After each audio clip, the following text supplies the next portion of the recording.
Bonjour mesdames et messieurs, bienvenue à Momentum. Cette semaine à Momentum, on parle snowboard.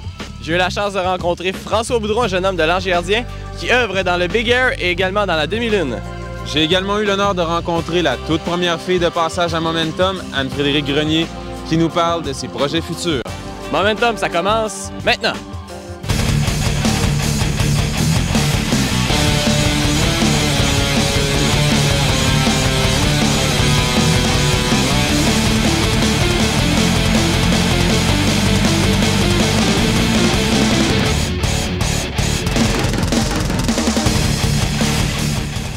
Alors, je me trouve en compagnie de François Boudreau de Lange-Gardien qui, lui, fait dans le snowboard plus Big Air et demi-lune. François, peux-tu me parler un peu de ta carrière jusqu'à maintenant? Moi, dans le fond, ça fait 4 ans que je suis sur l'équipe du Québec en planche à neige. Et là, on faisait plus de la demi-lune un peu avant. Là, on change un peu pour les slopestyle avec les sauts, justement, les Big Air. Et j'ai commencé à faire des Coupes du Monde. Ma première, c'était l'année passée. Cette année, je n'avais aussi 3-4, mais je me suis blessé au genou juste 2 jours avant.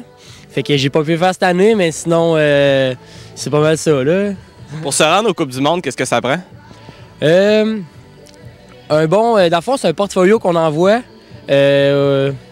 aux gars qui choisissent le monde. Plus les compétitions que tu as faites. Tu mets les compétitions que tu as faites là-dedans. Puis c'est dans le fond, c'est avec l'expérience que tu commences à avoir un nom un peu en quelque sorte. Là. Puis là, ben, ils peuvent choisir qui prennent ou. Ouais. Pour toi, les compétitions qui ont fait en sorte que tu as pu te rendre jusque-là, c'est lesquelles? Moi, c'était pas mal. Dans le fond, avec l'équipe, on fait les NORAM, ça s'appelle. C'est un circuit canadien partout au Canada. Puis on se promène. Puis, si on fait ça, il y en a 3-4 par année. Championnat canadien aussi à la fin d'année. C'est comme la finale de ces compétitions-là. Puis ça permet peut-être d'avoir un nom aussi, puis de se qualifier. Tu sais, mettons, comme il y en avait une, ils prenaient les top 2, puis c'est eux autres qui allaient faire les Coupes du Monde. Après ça, il y en a un autre.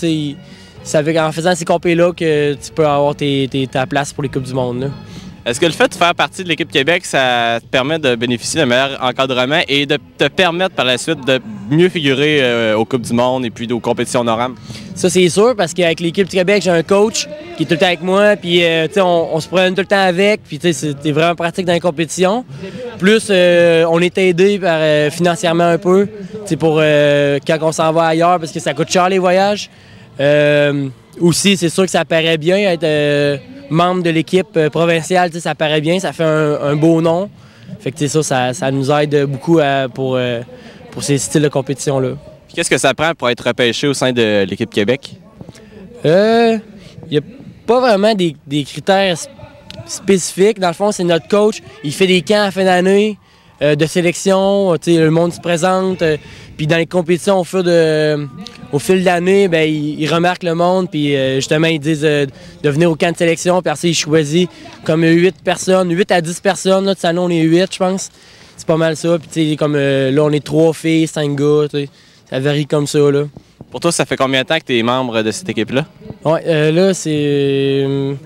bonne question. Là, c'est ma 4e année ou ma 5e année qui est cette année, dans le fond. Un peu. Il me semble que c'est ma 4e année. Il me semble, ouais. 4e année que je suis dans l'équipe du Québec. Tu parlais de blessures tantôt. Le snowboard, quand on regarde ça vite, ça a l'air d'un sport qui est vraiment propice à être blessé. Est-ce que ça fait en sorte que tu penses que la carrière peut être courte pour quelqu'un en snowboard?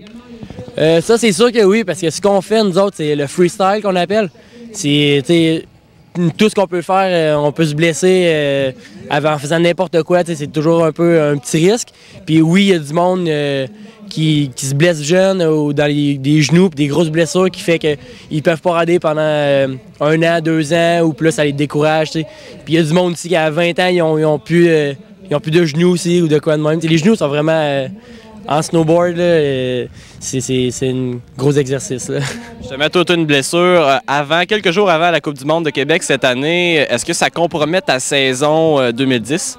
Compromet? Ben, est-ce que ça fait en sorte que tu penses moins faire de compétition et pas d'en faire du tout d'ici la fin de l'année? Ben, c'est sûr que là, je me suis blessé 2 jours avant. Mais j'ai été chanceux aussi. Là. Je pense que là, je suis en train de faire de la physio. Je marche, je suis correct. J'ai manqué déjà 2 semaines. Ça fait 2 semaines.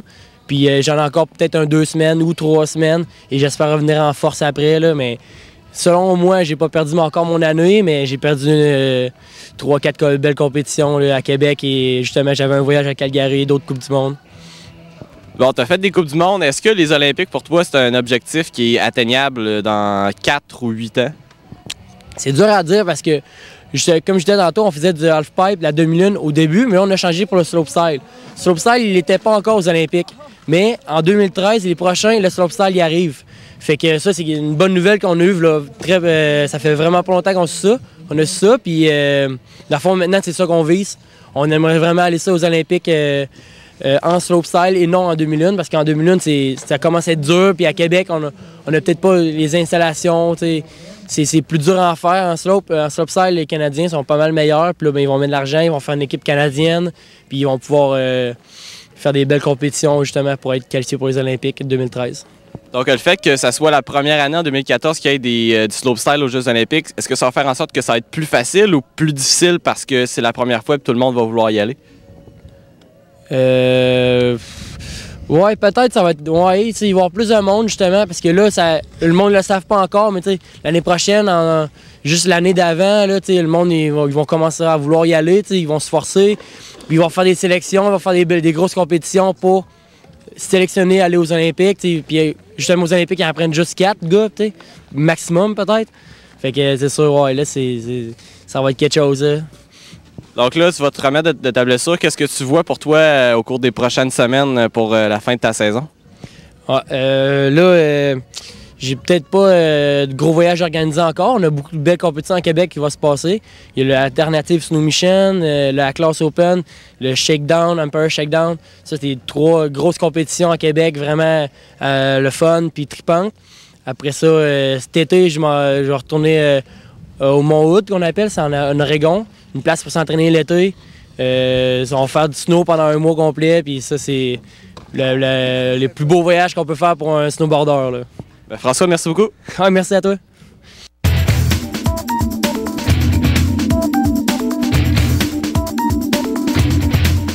Alors cette semaine, pour le truc du pro, je me trouve en compagnie de Maxime Potvin qui travaille à la boutique La Vie Sportive. Maxime, est-ce que tu pourrais m'expliquer en 2010 quels sont les tours ou les tricks que tu préfères qui sont les plus populaires? En 2010, dans le fond, il n'y a pas vraiment de spécification. C'est vraiment, dans le fond, des beaux press, vraiment tordre la planche. Vraiment, c'est ce que les jeunes recherchent. Puis aussi faire des rotations, rentrer sur le rail en 2,70 ou leur sortir en 2,70. C'est quelque chose qui est à la vogue, puis les jeunes ils aiment bien. Là. Est-ce qu'il y a une manœuvre qu'un bon planchiste en 2010 devrait vraiment maîtriser? Je parlerais des switch-ups. Il s'agit dans le fond d'embarquer le rail, vraiment, tu peux l'embarquer en 50 tout droit, puis vraiment de faire une rotation de 180 degrés, puis de changer complètement ta slide en plein milieu de la rail. Fait que c'est vraiment ce qui est à la vogue, les switch-ups. Selon toi, est-ce qu'il y a des limites dans ce monde-là où ça va toujours aller de plus en plus être impressionnant? C'est tout le temps en vogue parce qu'on s'influence en sport. Le skate, il y a une influence sur le snow, même le ski qui est à la vogue maintenant, il nous influence beaucoup parce que maintenant ils font des 4-50 heures, ils nous poussent, on n'a pas le choix. Maxime, merci beaucoup. Plaisir.